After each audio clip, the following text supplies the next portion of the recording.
My name is Nayan Chanda. I'm editor of the YaleGlobal Online, and we are delighted to have in our studio a remarkable European statesman and a world statesman, President Martti Ahtisaari of Finland.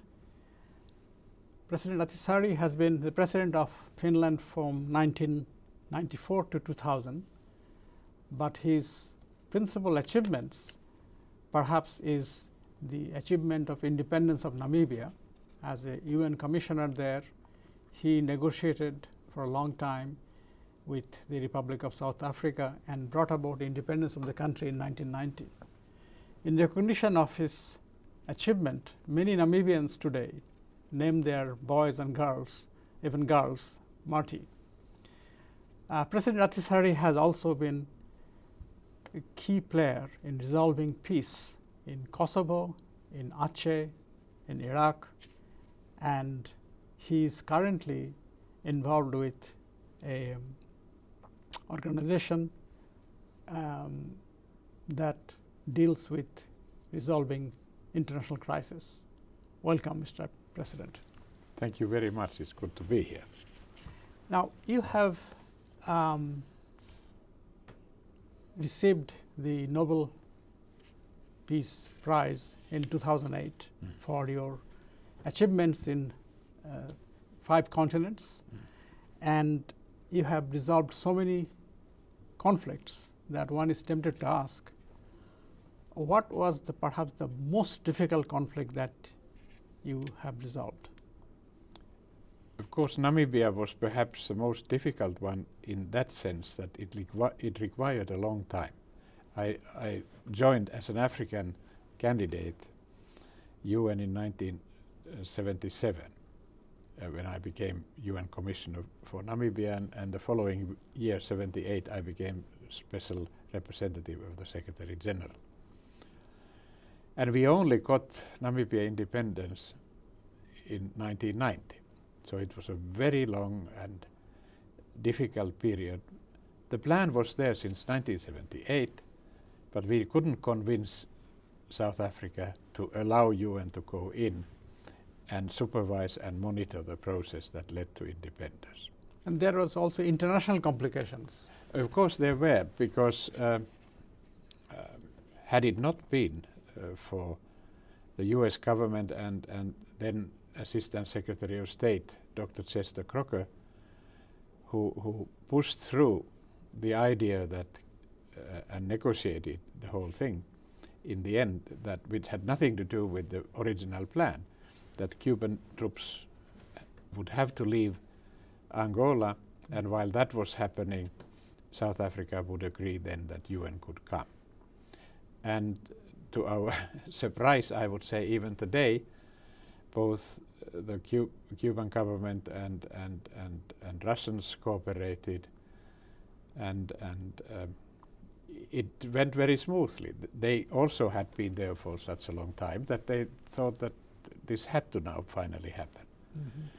It was not liked at all that why this sort of outside idea was brought, but I think we, in trying to solve these problems, I think we have to be innovative enough, and this was a good cooperation what international community at its best can do. Yeah, I was going to ask you, what are the lessons one can draw from your experience in Namibia and elsewhere as to what are the essential conditions for achieving peace, and what are the skills required to do that?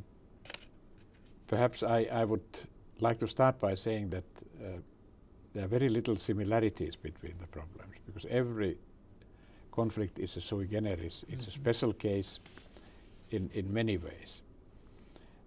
Namibia was the last decolonization effort, and perhaps I would say that you have to have a group of countries that can be determinedly thriving for solution. Mm-hmm. In Kosovo, for instance, I had the support of the so-called contact group, United States, United Kingdom, France, Germany and Italy and Russia. Without that, I would have been totally lost. We met regularly with their representatives and I could get backing from them from the beginning. Not that they always agreed, all of them. Yeah. Sometimes one of them disagreed. So that would be the responsibility of a negotiator like you, Yes. to bring the parties closer together. Yes, and those who support in trying to find a solution is absolutely vital. If you are entirely alone, I have found that.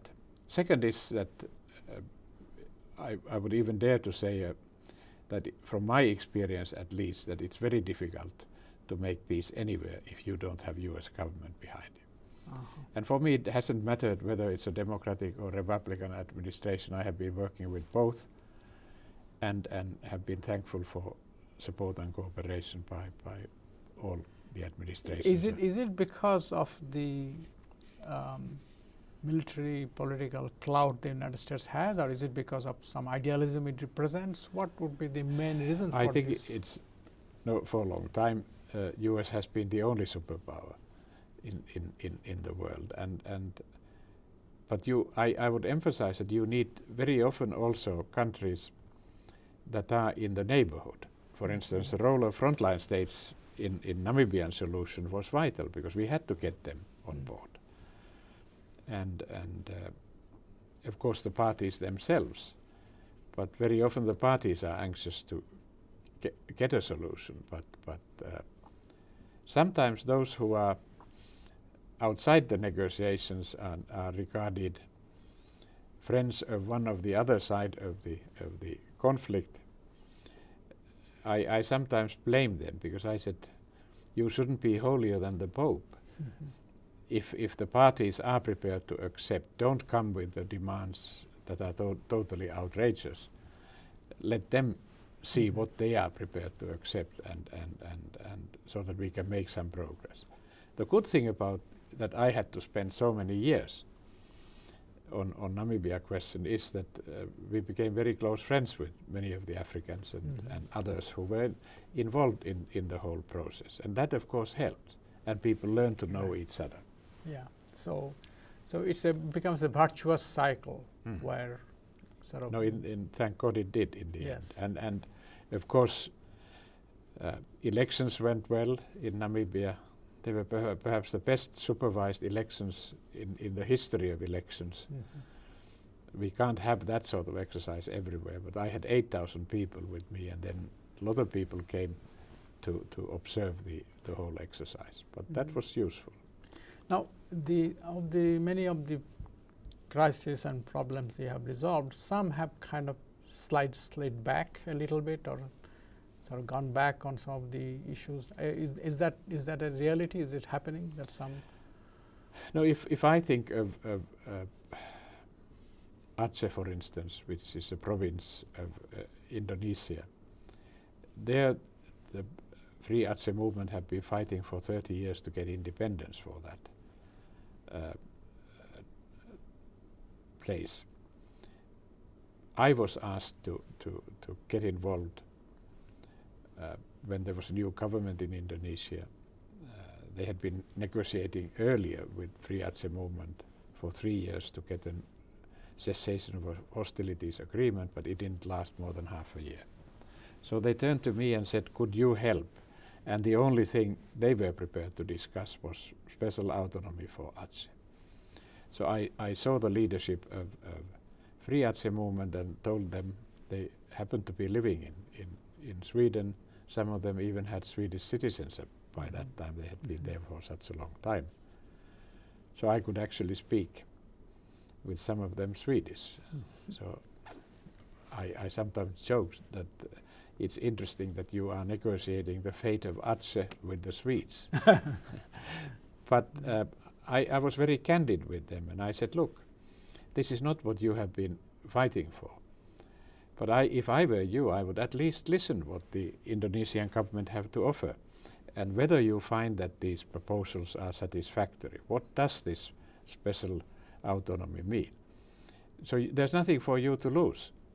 let's have a quick process in Finland, and if you are happy, good and well, fighting ends, you can go back to the province and start a new life where we have clearly a democratic framework created in the peace negotiations. And they were hesitant, but they said, we are prepared to participate. And we didn't use more than half a year. There's another extreme if I compare it with Namibia.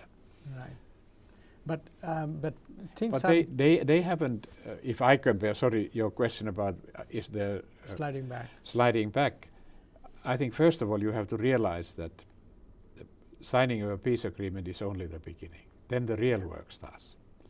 Because you have to have elections. In Aceh, for instance, we had a governor's election and then local parliamentary elections. They went very well. There was some hassle before and incidents, but actual elections were peaceful.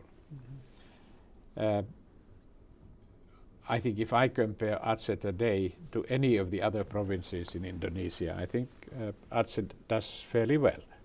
There are no more incidences than in any other province. But one has to understand that it's not easy to start creating a democratic society. You can build a framework in peace negotiations.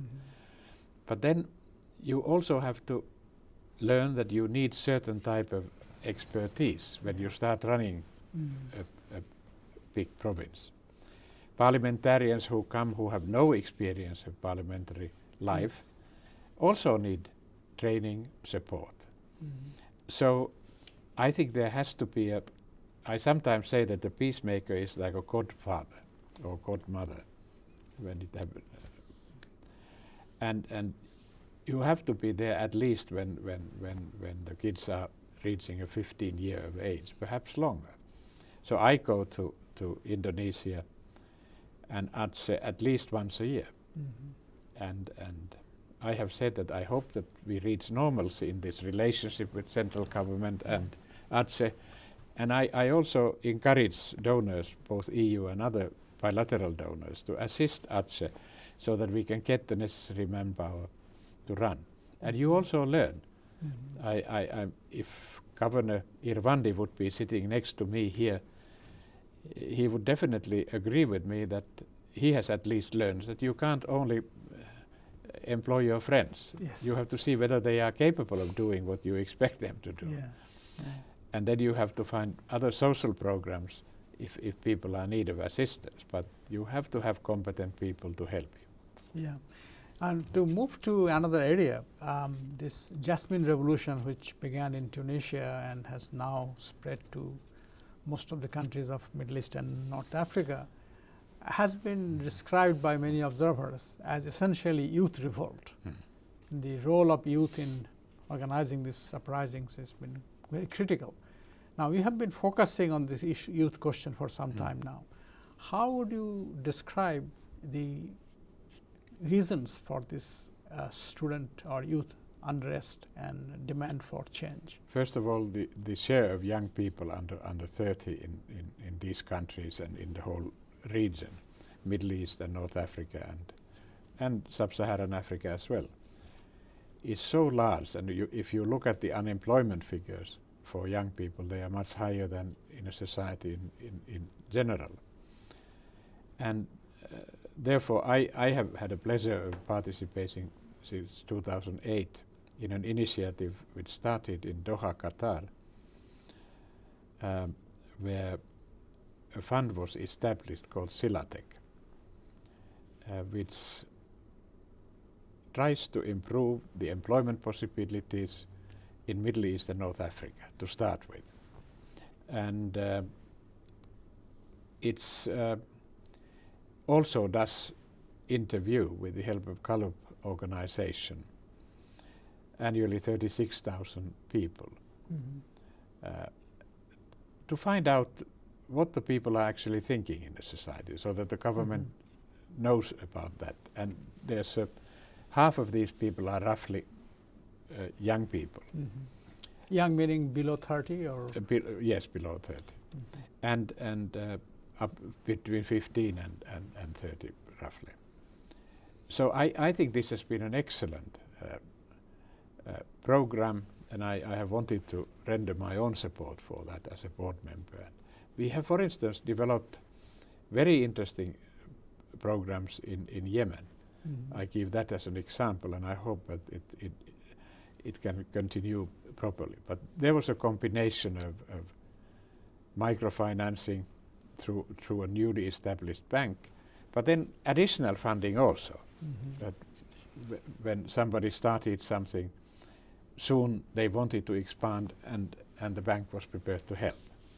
So it has expanded extremely positively. So these are type of things that can be done elsewhere as well. And if we study properly how the economies of these countries develop, then we can also see what sort of training needs there are in a society that you can direct. You don't simply train people for the sake of training.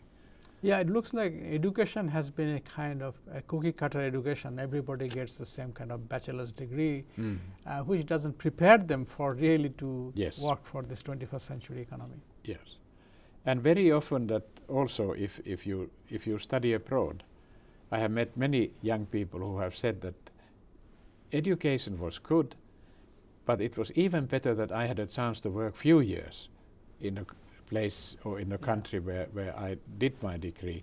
Then I was much more capable of returning back to my country and do what was needed to be done. So what has prevented these regimes who are really awash with money? They have, most of them have tremendous energy resources, but why have they failed to look after the interest of the youth? I think that's a question we have to put to the leaders of these societies. It's very sad, but I think we have to question this in developed societies as well. In my country, for instance, the youth unemployment is far too high. It's, I think, when it concerns the young men, it's under 20, but it's very high if the unemployment normally is between 8 and 9 at the moment. So I mean 20% unemployment among the youth? It's around that at the moment. And of course you have to tailor-make your, as I said, I think that's perhaps one of the reasons that when I was president, I went through country. I had promised in my campaign that I make a trip to countryside every month, which I did over the whole 6-year period, even more than that. And I very often wanted to see the unemployed people's organizations. When I sometimes met people who had gone through 10 courses and were still unemployed, it raised the question in my mind that there is something wrong here. Disconnect between the training and the requirement. Yes. No, it's good to have training as well, but it should then lead, at least fairly soon, to proper employment. And so this was a kind of a problem at a planning level, that people didn't really understand what was needed, what kind of training. Yes, and perhaps it reflected the personal desires of people as well, what they want to be. And that, of course, is a wider dilemma, that if you have, like you have in a democratic society, you can study whatever you like. Yes. But it does not always guarantee you an employment. Right. And that is a dilemma, and I think we sometimes, and individuals have to face it somehow. That do you need actually to have something in mind that this will keep me my daily bread, and then I can study as much as I like things that I'm interested in. I'm terribly interested in. I don't think these are contradictory in a sense that we don't always get our existence from something that we love. Sometimes we are lucky. Yes. I think we both are very lucky in that sense. Yes. We can have been able to earn our living of something that we like to do. Yes, absolutely. Now, in this, as you mentioned, Finland has the problem, but same thing all over Western Europe, especially I think Spain, Portugal, France. Perhaps the even bigger problem we have is the aging population, because that's where our population structure is totally different than in developing world, where the youth is a great part of the population structure. And therefore, Europe has to learn that we can't survive without immigration. Yeah, but this is the thing I am sort of unable to understand, is that on the one hand you have a graying population, in other words, a lot of people going to retirement, but then the young people should be able to fill in their jobs. But why is that not happening? Is it because the nature of job has changed? I think both that as well. And for instance, I can see a great demand, for instance, in the health sector. In my country, for instance, we are getting from Asia nurses, for instance. I can tell you from my own family, when I went to see my wife after her knee was operated, who was the person who was looking after her there? It was somebody who had come from Malaysia. And who spoke perfect Finnish and was extremely competently assisting my wife. And of course, I think we will soon face a competition of competent people, because I very often use Canada as an example. It has two world languages, English and French. We have Finnish and Swedish in my country. I don't think that that is the first obstacle. So we have to, nowadays it is done, that before people come they have a 1 year's Finnish language training and they are completely capable of integrating. But the whole idea that we don't anymore have people who can take care of us, when I'm at that age, and it doesn't take too long. I'd be among those elders who need that sort of care. I would be delighted to be taking care of anybody who is competent. So this closing of the immigration door, or making it very difficult, how do you explain that? On the one hand, there is this need. On the other hand, there is this great reluctance to allow people in. Yes, for the simple reason that we should have started talking about. Politicians have been rather shy in I remember when the present Prime Minister of Greece, George Papandreou, was Foreign Minister. He started organizing very bravely in Greece meetings on immigration, because his own country had a fair amount of immigrants from the neighborhood. And I went and supported him in that, because we needed that sort of open discussion and rational discussion. And perhaps I think Europe will, my guess might be at the moment, I can't say that I'm the best expert on immigration issues, but I think it will be very much in a similar vein that we have seen Canada, for instance, taking care of immigration. We have to get used. We have been very close societies as well. I can only speak about my own country. The other Nordic countries have much more immigrants than we have had.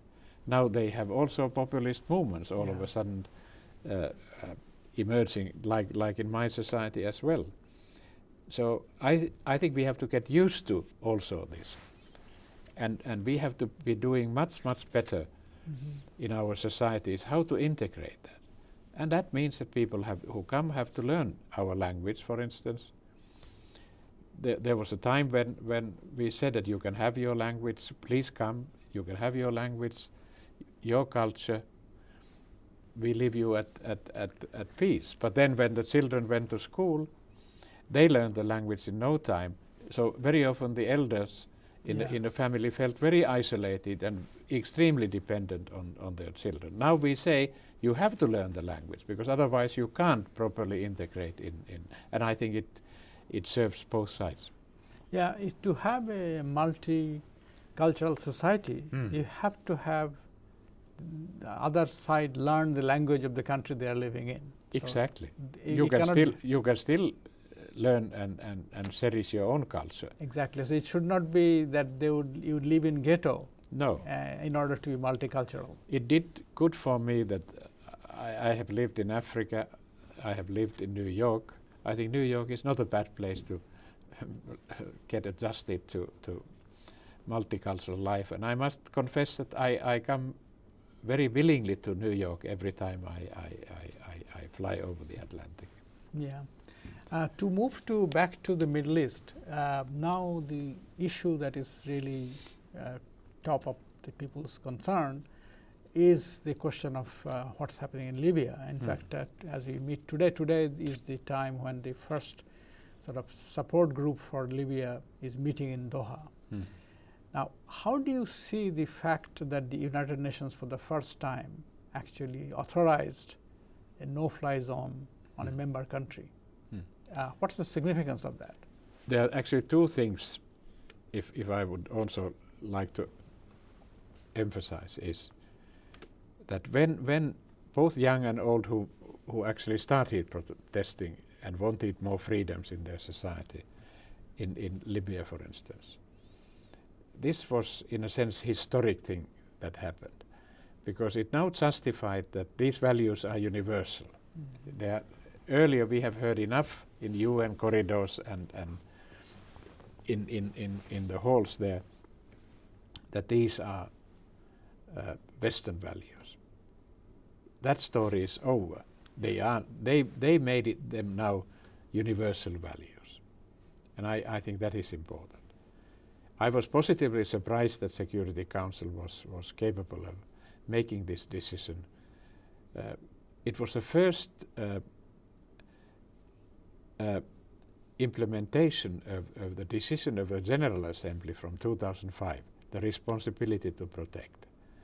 That was a hallmark decision in a General Assembly, but of course it's never binding to the member states. But now it is binding in a sense that Security Council, all members could agree that if there's an autocratic leader who misbehaves vis-à-vis the citizens, then international community has a responsibility to step in and protect those people. It's not an easy decision, but I was very pleased that Security Council could do that. Now let's see, can the Security Council do it in a similar case somewhere else? Yeah. It has not happened on other issues, but I hope that the only way that we can move forward is that hope that these come sort of standard reactions from the international community. Yeah, and everyone expects them to behave the similar fashion in other cases. Yeah, the other question, of course, this is also going to be tested now, is that once a decision is taken by the Security Council to offer no-fly zone protection to the civilians, who and how it is implemented. Yes. And that is now being tested, like, as you know, that there is some division within NATO about how far to proceed in disabling Gaddafi forces. I think it's perhaps wrong to say that there's a division, because if my country is not a member of NATO, but when I look at NATO structures, it can decide that yes, we participate, but then every country has a right to say, do we participate in this operation or not? And therefore it's not necessarily a division in that sense, but they may have their resources somewhere else at the time. They don't have any resources to contribute in this case. So, but of course, it's a test case for NATO. That I accept. And I hope that NATO succeeds, because if it would not, then it would have disastrous consequences for future. Yes, because having started this and then when they halfway through saying we are unable to actually achieve this, could have a very serious consequences. Yes, and that's not good for Security Council either. Yeah, and so some people have said that the action taken against Libya are maybe valid internationally because of the UN Security Council resolution, but some countries' internal law is opposed to this kind of action, like in the case of the United States. President Obama did not seek congressional approval before authorizing participation in this no-fly zone operation. In the light of this kind of internal opposition or legal obstacle, what would be your advice moving forward? Now, first of all, I think it is important that we know enough of what sort of constraints there are in different countries. I'm aware of what the Constitution in United States demand from whoever happens to be the president.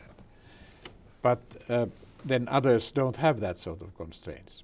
But everyone has to behave in accordance with the laws of the land and try to contribute. And there are many ways of participating and contributing so that these obstacles perhaps can be avoided. And of course it demands then leadership in a society from all, not only from those in power and opposition as well.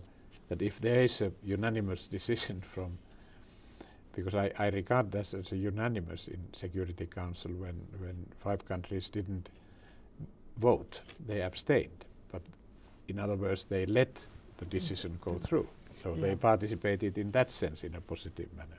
Yeah. And a final question is about Turkey. You were chairman of a commission which recommended that Turkey be admitted to the European Union. And so far, there has been a lot of resistance from some countries. And how do you see the prospect of that actually coming to fruition? No, I have been, first of all, I was still president in '99, latter part of '99, when Turkey got, when we had a EU meeting in Finland, and Turkey got the candidate status there.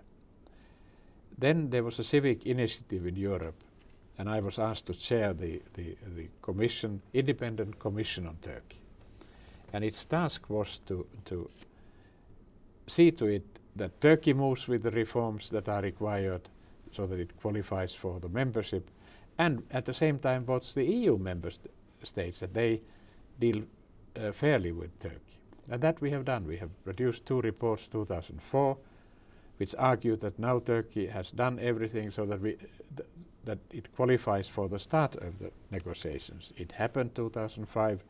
2009 we came with a new report, and we were very critical with some of our member states in EU, because they had brought artificial obstacles on Turkey's way.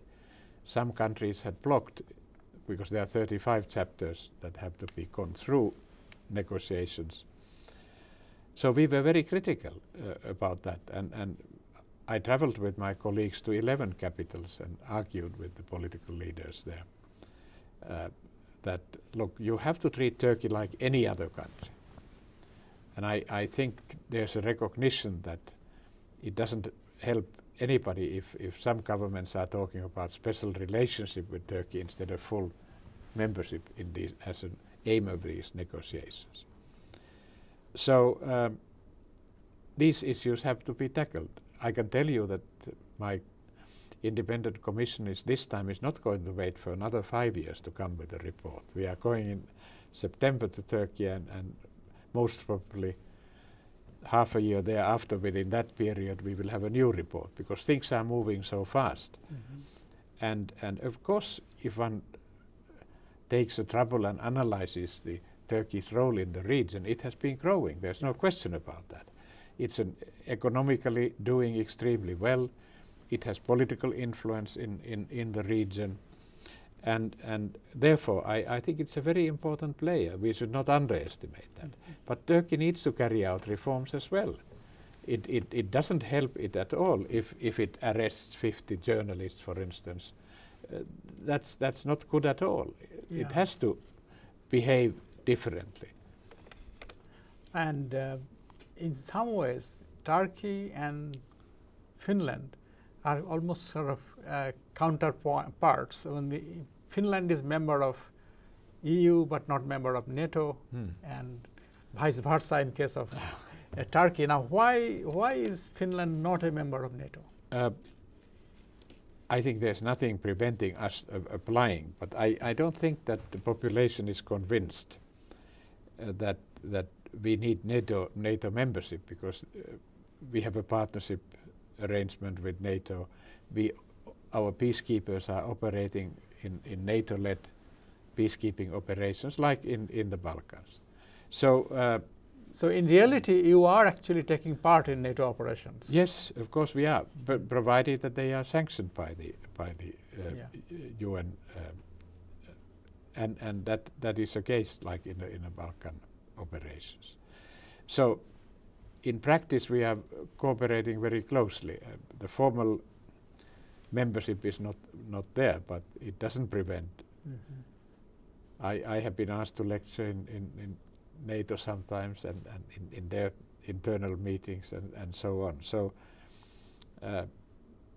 I have not hidden my views on the membership. I have argued in Finland, but I have a long way to go to convince all the citizens, because I think the supporters don't cover more than 30% at the moment.